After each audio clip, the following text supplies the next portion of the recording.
Yo! Next up, we got the horrifying transformation of Doja Cat. Patrick CC. Let's see what he's about to get into. I mean, Doja Cat's like doing better than ever. Is she not? I don't know. Doja Cat has evolved from a bubbly pink pop princess to an edgy, dark, and honestly confusing artist. Now, celebrities as famous as Doja Cat are held to standards that are near impossible to meet. But what happens when a celebrity just gives up, disregards all societal standards, and starts acting in a way where you have no idea if what you are looking at is real or fake? We have to acknowledge from the beginning that everything in Doja Cat's career could be one orchestrated marketing stunt, or we could actually be witnessing someone descending into madness. Doja Cat's superpower is that she knows the internet very well. She knows what type of humor the internet will gravitate to. She knows what will cause controversy, and she has continuously exploited that throughout her career. She obtained this knowledge by being essentially raised by the internet. I definitely didn't like to leave my room. I don't know if I was agoraphobic, but I definitely thought that I was at the time. It was very, very hard for me to go outside. According to Doja, she would skip school for days at a time, spending endless hours in various online chat rooms. She claims that she was often a victim of online bullying, but this allowed her to develop a thick skin and join in on the fun through her own offensive Yeah, that's what I always heard. Doja Cat was an OG internet troll. Rhetoric. So I became the person who would often make offensive jokes and do things sort of out of the box. Exactly what I said. From the comedy of E-Bomb's world to the hyperconnectivity of MySpace, as well as the edgy, politically incorrect depths of 4chan, Doja developed a fascination with internet culture. But this time in her life would later come back to haunt her. I was very into finding underground artists that rapped. It was maybe around 11th grade that I figured that this is what I really wanted to do. Performing in music was all I ever cared about. She eventually dropped out of school at 16 and spent all of her free time making music and sharing it online. Her track So High was uploaded November of 2012, which would eventually change her life. The only time Doja would leave her house was to network with other musicians in the underground LA scene. Verbies, a rapper, promoter, and radio host in LA, helped book Doja's first ever show at an event he founded dubbed the Banana Showcase. Be like, Your Highness, why you always buying that fly?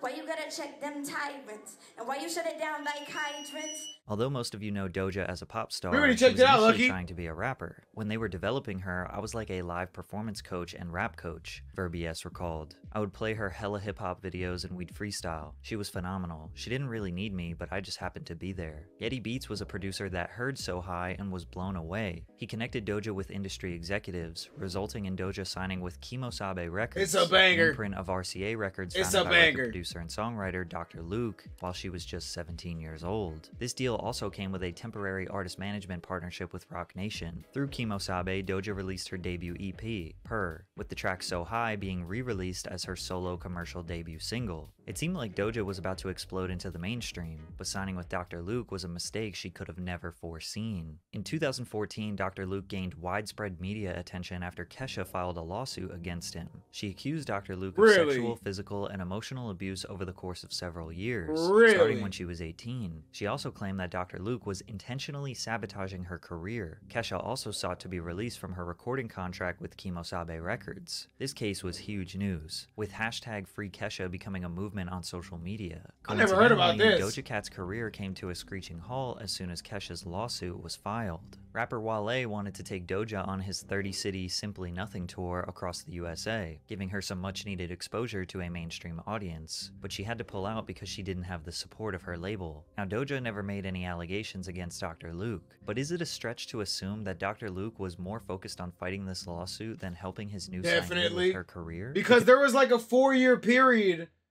No, it was like 2016 to like 2019 or something like that, or like 2018.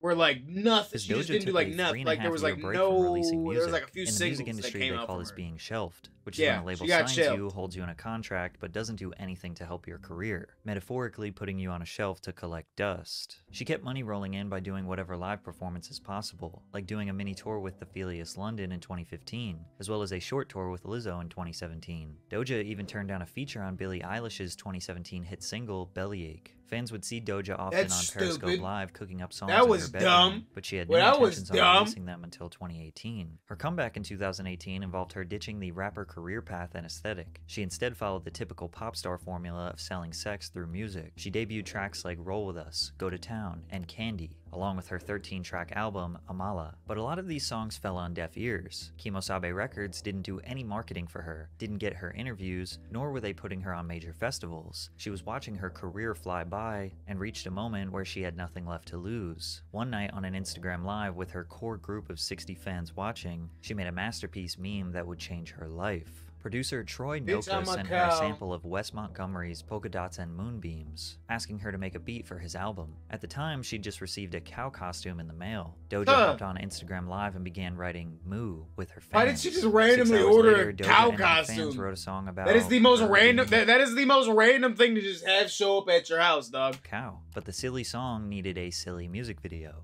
I opened up Photo Booth on my laptop and used the green screen feature with a green sheet that I hadn't used since I was 12, that was buried in the depths of my closet. I tacked it to a wall with a hammer, right over my mirror, and used some LED Christmas lights to light everything. The crappy lighting and terrible quality green screen, combined with a song that is intentionally bad, was the perfect thing to release in summer of 2018. When we were at the peak of the Lil Pump, Bad Baby, Lil Xan, Boonk Gang, Woah Vicky, Supreme Patty, Lil Tay Instagram clout wave. Doja Cat's Moo music video fit right in this universe because people thought she was just a new quirky YouTuber who had a green screen and got bored. The music video for Moo garnered over 5 million views in 2 weeks and went extremely viral on every social media platform. But when people looked deeper, they realized she was an extremely talented pop artist with a record deal who had an entire album she just released a few months ago. Most people who go viral are not ready for a full-blown music career. Doja was more prepared than ever, and she was able to immediately capitalize on it. But first, she had to make some apologies. Some of her old tweets resurfaced of her using the F slur, to which she immediately responded by admitting she has used the word over 15,000 times in her life. There's video of her wilding. I don't think I hate gay people. Gay is okay. Obviously, this didn't go over well, and she issued a more formal apology the next day. This had no impact on her career and momentum, but it would not be the last time she would have to apologize for her past. Now that she went viral on her own, her label decided to support her. She embarked on a 23-city tour 1 month later, and was finally getting interviews from Billboard, Genius, and Vlad TV. She rolled out a big single alongside Rico Nasty called Tia Tamara, which maintained a lighthearted and fun approach to her music. Doja understood that fans loved the satire and goofiness of Moo, but she ultimately wanted to be taken seriously as a musician.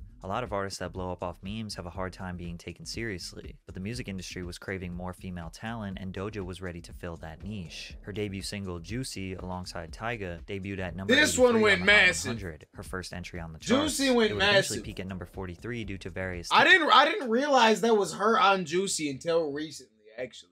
Trends associated with the track. Her second I only knew about it because Tyga Pink was an overtly girly, bubbly, sexy record that complemented her fun energy while still remaining professional. Say So wasn't rolled out as a single but sparked a dance trend on TikTok. All the biggest influencers like Charli D'Amelio and James Charles helped skyrocket this song. The popularity prompted a remix featuring Nicki Minaj. As it gained steam, she tweeted, "If Say So hits number 1, I'll show you guys my boobs really hard." This tweet I remember this. Some making fun of her desperation to go number 1, but then it worked. Say I So remember peaked at number this. 1 on the Billboard Hot 100 and achieved a Say So's a banger though. Say So's a banger. Pause. Say So is a certified banger. No one can say it's not. Chart. I just realized I have to show my boobs real hard. I'm just gonna be honest with you guys. I did play you. I'm not showing my boobs real hard, man. Ta. You got fucking played. People online were furious that she broke her promise. She's messing with the simps. Trust me, the simps will overpower her and eventually expose something bad about her. This commenter couldn't have been more right. A few days later, a Twitter user resurfaced an old video of Doja in what they claimed was an alt-right chat room. On a website called TinyChat, Doja is seen wiggling and writhing while making sexual noises and advances towards other people in the chat before dropping the hard R. Her shirt reminds me of a baby duck. Not only was she acting really strange, but the other people on the call were using blatantly racist rhetoric. This was Doja's response. In this video, I'm being completely blackout drunk and completely dumb. In regards to people being racist in the chat room, this was her response. You know what I do understand is that there is racism that happens across TinyChat, and there is racism that happens across Instagram. There's racism that happens across Twitter. This happens everywhere. It just happens more on TinyChat because it's not as monitored. When you see racist on TinyChat, it's because people aren't paying attention. I've seen it, and I I never even heard of Tiny Chat. What is Tiny Chat? The narrative that it's a never even heard of it. Chat is completely incorrect. But it didn't stop there. Fans also discovered a 2015 song Doja recorded called Din Do Nuffin. Din Do Nuffin is a racist term that originated on POL, which is an abbreviation for politically incorrect, an anonymous board on 4chan dedicated to current events and political discussion. This board has a reputation as a breeding ground for fringe beliefs and unapologetically what does it mean? Takes. The term Din Do Nuffin is derived from the phrase didn't do nothing, a plea of innocence often used in reference to unarmed black men killed by police. The term was used to mock and criticize the black community during the Black Lives Matter protests. Hashtags like Doja Cat is over party and only clans began trending on Twitter. People believe that the chat room video, just like I said, she's an OG internet troll, man. Controversial song indicated a pattern of Doja's racist behavior. Not long after these conversations started, Doja issued a formal apology in which she acknowledged her involvement in the chat rooms, but also debunked the narrative that she's anti-black. She also jumped on an Instagram Live for 30 minutes where she gave a concise explanation. When I used it, it was because I was in chat rooms all the time, and I was kind of locked away, and I was always on there just dealing with people coming at me left and right, talking about different slanderous terms after another. The term that I used in the song is one that I learned that day. So people were calling me it left and right, and I used it in a song. And it was to kind of take back and... I want to hear the song. I want to hear the damn song! Patrick, play a clip! Again, this would not be the last time Doja's internet past would come back to haunt her. Fortunately for Doja, her ever-growing list of accomplishments shined bright over any controversy she endured. Although her Hot Pink tour was postponed, she performed at the 2020 MTV Music Awards where she won the award for Best New Artist. Following performances on both The Tonight Show and Jimmy Kimmel Live, her feature on the album track Motive from Ariana Grande's 2020 album Positions peaked at number 32 on the Billboard Hot 100 chart, becoming both her highest debut and second ever top 40 entry. Later that year, Doja performed at the 2020 MTV Europe Music Awards, where she won the award for Best New Act. She went on to win the New Artist of 2020 and New Artist of the Year at the 46 People's Choice Awards and the 2020 American Music Awards, respectively. Billboard ranked Doja Cat number 5 on both the Top New Artist of 2020 and Top Female Artist of 2020 charts. She ranked atop Rolling Stone's list of the 10 biggest breakthrough artists of 2020, following a 300% increase in her on-demand audio streams in the US. Forbes also named Doja one of the top breakout stars of 2020, while including her on the annual 30 Under 30 list. She was also nominated for 3 different awards at the 63rd Annual Grammys. In 2021, she continued to absolutely dominate. She toned down the bright, colorful costumes and pink-dyed hair for a muted, mature aesthetic. She released several hits, including Best Friend featuring Saweetie, 34+35 with Megan Thee Stallion and Ariana Grande, I didn't like this era. As well as Streets. I didn't like this era. Within the top 20 on the Billboard Hot 100 chart. In the spring of 2021, I didn't like that era that much. Kiss Me More featuring Can't SZA. lie. This one was collaboration fucking reached fire. top Kiss Me 5 More in is 18 gas. I different can't lie. countries, received Kiss Me critical More is fire acclaim, as hell. and captured Doja her first Grammy for Best Pop Duo/Group Performance. But with all the success, she claims she didn't enjoy it. I don't have any new music. I just have fun and like just jam and like make some shit. Like I haven't done that in maybe 5 years, feels like. Yeah, I made my album, put it out, but that's like a requirement. Like I have to make that. Like I had to make that album. It's easy to understand musicians can experience burnout due to demanding schedules, late-night performances, long rehearsals, frequent travel, repetitive interviews. There is an intense pressure to consistently deliver high-quality performances, whether in live settings or in the studio. Her saying she had to make her album led people to believe there was drama with her and Dr. Luke. Maybe she felt a lack of control over her career. Her saying that she hasn't made music for fun led people to believe her label wanted her to make formulaic pop music so they can bring in millions. This pressure, combined with the endless amount of scrutiny and negativity online, having to constantly apologize for wrongdoings, likely made Doja feel like this whole music industry is smoke and mirrors. Her potential descent into madness was beginning. Are you drinking water? In March of 2020, Yes. Doja traveled to Paraguay for their annual Yes, I am. Asunciónico festival, which was canceled upon arrival due to severe weather conditions which included flooding and thunderstorms. Doja's hotel location was leaked, and fans, eager to see their favorite musician, piled up outside the hotel hoping for her to come out. Eventually, fans grew frustrated when Doja failed to acknowledge them, both in person and on social media. While fans aren't entitled to Doja's time outside of when she's scheduled to perform, her seemingly self-absorbed tweets the following day caused a justified uproar on social media.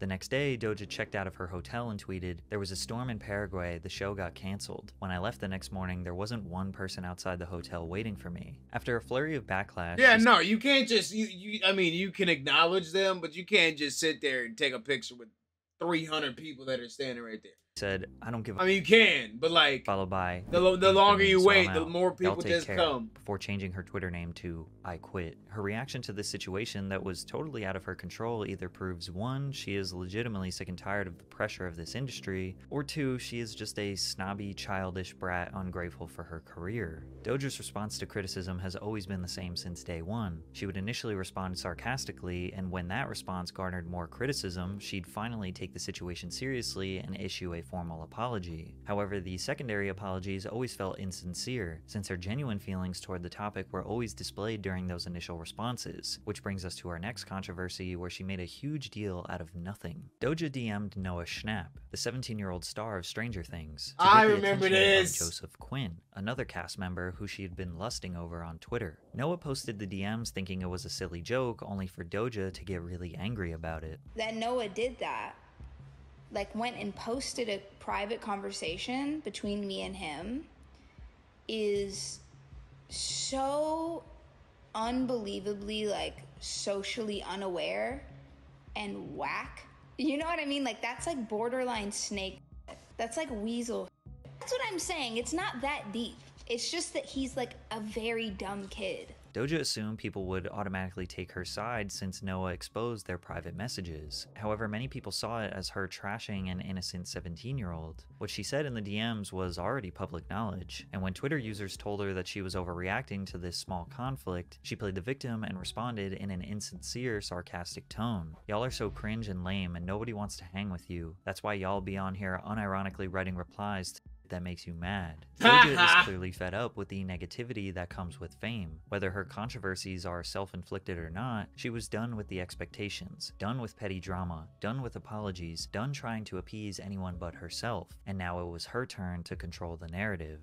She started by shaving her head bald. Then she went on Instagram Live and shaved her eyebrows. During the live, she said, "I feel like I was never supposed to have hair anyway." Whenever female celebrities randomly shave their head, people quickly assume that they have gone crazy, especially after the world witnessed Britney Spears infamously shave her head while having a mental breakdown in 2007. But when she attended Paris Fashion Week, people second-guessed her intentions. Doja collaborated with makeup artist Pat McGrath to create a strapless red dress while she was covered head to toe in 30,000 I remember that, crimson but red crystals. just The re-seeing look it's took weird. almost 5 hours to complete, and while some people shrugged it off as just another crazy fashion choice for the sake of shock value, others made Illuminati conspiracy theories that she was imitating Lucifer, and this was nothing more than symbolism for the demonic realities of the entertainment industry. You could even say Doja's fashion antics are similar to the many stunts Lady Gaga pulled back in the early 2000s. Then again, they said that Gaga was in the Illuminati as well. Little did we know, putting together a creative or potentially shocking ensemble for Fashion Week became one of the least bizarre things Doja does. Doja announced that she planned on returning to her rap roots for her upcoming 4th studio album. She wanted to Which is the diverge best from the album pink yet. soft things and pop and glittery sounds that defined her career up until now. Her song Attention piqued some interest in the rap world, but fans who'd become accustomed to Doja's pop records were expressing their disappointment on social media,